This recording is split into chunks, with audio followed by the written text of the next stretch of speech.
Chers amis de Saint-Patrick, de Sainte-Anne et d'ailleurs, bienvenue. Bienvenue à ce dimanche de l'Ascension que nous fêtons à Maurice.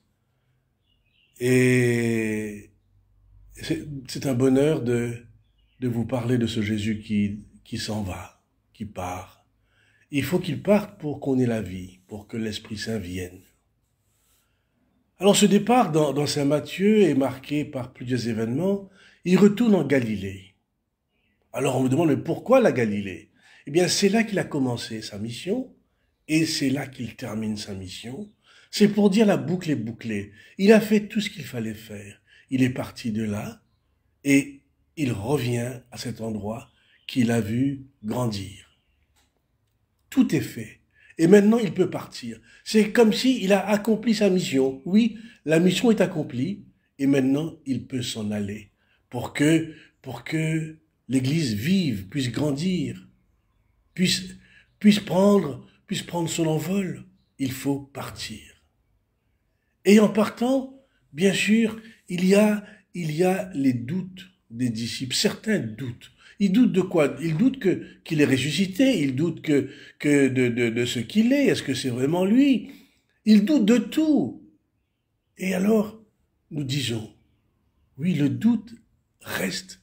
Malgré toutes ces années qu'ils ont passées ensemble, on peut douter, on peut avoir des moments d'incertitude. On ne sait pas.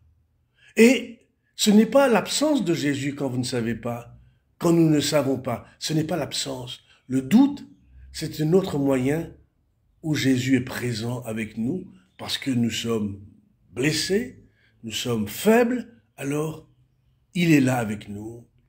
Et d'ailleurs, ça se termine par « Allez annoncer à toutes les nations et je suis là avec vous jusqu'à la fin du monde, jusqu'à la fin des temps. » Voilà la promesse de Jésus. Et vous savez que Jésus tient toujours sa promesse. S'il nous l'a dit, c'est qu'il va tenir sa promesse. Oui, la promesse qu'il est avec nous.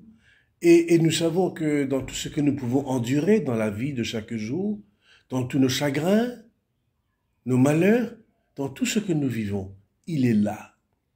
Et puis je profite de cette ascension pour féliciter notre nouvel évêque, Monseigneur Jean-Michel Duron. Quel bonheur que l'Église, que l'Esprit Saint nous a donné un tel homme pour notre Église. C'est un grand bonheur pour nous, un grand bonheur pour moi et pour chacun d'entre nous. Alors Jean-Michel, toi qui es un grand frère, hein, enfin mon petit frère, mais toi qui es un grand frère dans ta responsabilité, je te souhaite vraiment tout le bonheur, toute la vie, tout le bonheur que tu puisses mener à bien ce que le Seigneur t'a confié. Et je sais que tu vas le faire. Mais tu peux compter sur nous, sur chaque chrétien, sur chaque prêtre. Tu peux compter sur moi, car je serai toujours avec toi. Alors, chers amis, à vous tous, bonne journée, bon week-end et bonne ascension. À la semaine prochaine.